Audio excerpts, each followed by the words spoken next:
with a question of, stupid topic, but the meaning of life, right? What's the meaning? How could that be stupid, though? Well, in a it's sense, just trite. It's trite. You're not supposed to think about it. It's something you ask your parents when you're young. Yes. They tell you don't worry about it, or they Go say, get a job, hippie. Yeah, exactly. Go get a job, you freaking hippie. Or here's God. God is the meaning of life, right? Yeah.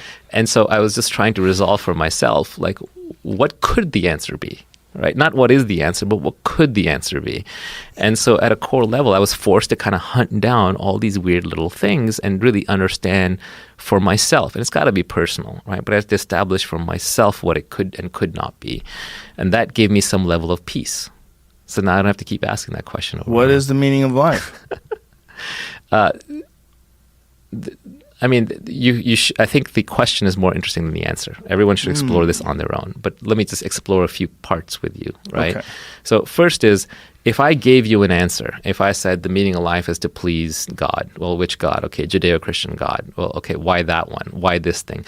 The problem is it's a why question. You can keep asking why forever, right? Any answer I give you, you'll just ask why again, why again, like why a little again. kid. That's right. And you end up in a place called Agrippas Trilemma. Okay, this is a philosophical exercise, but I kind of thought it through, then Googled around, and there's a thing called Agrippas Trilemma. And Agrippas Trilemma says that any questioning like this, the why, will always end in one of three places. Okay, first is infinite regress, right? Why? Because of this. Why that? Why that? And just keep going forever. The second is circular reasoning. Well, A. Why A? Because of B. Well, why B? Because of A. Right? You get trapped in that. Or the third is an axiom. And the most popular axiom is God, but it could be anything because of math, because of science, because of the Big Bang, because of simulation, right? These are all axioms. These are all just stopping points. Saying simulation, we're in a simulation, or saying it's the Big Bang is just another way of saying God. It's just, God's a dirty word, so we don't use it as much anymore, but same thing. So you end up in one of these three dead ends, essentially, right? So there is no answer. The real answer is because.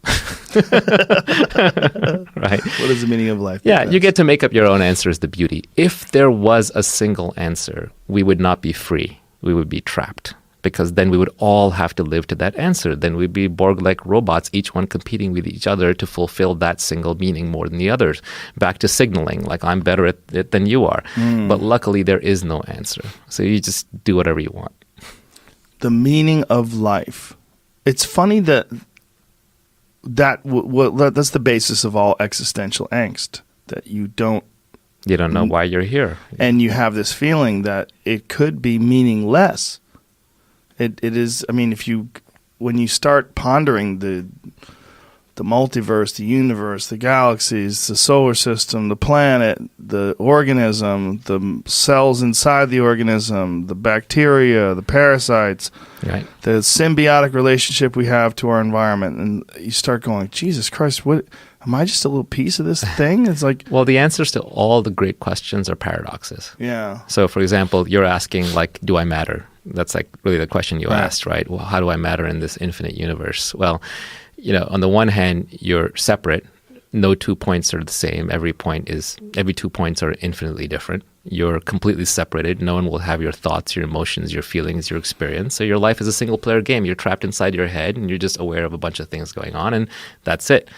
On the other hand, I cannot say the words Joe Rogan without invoking the entire universe. Joe Rogan, alien comes along, says, what's that? Joe Rogan. What's Joe Rogan? It's a human. What's a human? Bipedal ape. What's an ape on the earth? What's the earth? Planet. What's a planet? Solar system. Where was the carbon made? Inside stars, right? It's like I have to create the entire universe to just say the words Joe Rogan. So in that sense, you're connected to everything. It's inseparable. So the answer to that question of do I matter is I am nothing and I am everything. And you'll find this with all the great questions. The answers are all paradoxes, which is why at some level it's sort of pointless to pursue them, to find a trite answer like I'm giving. But the act of pursuing them is actually really useful, because then it gives you certain intrinsic understanding in your life that brings a level of peace.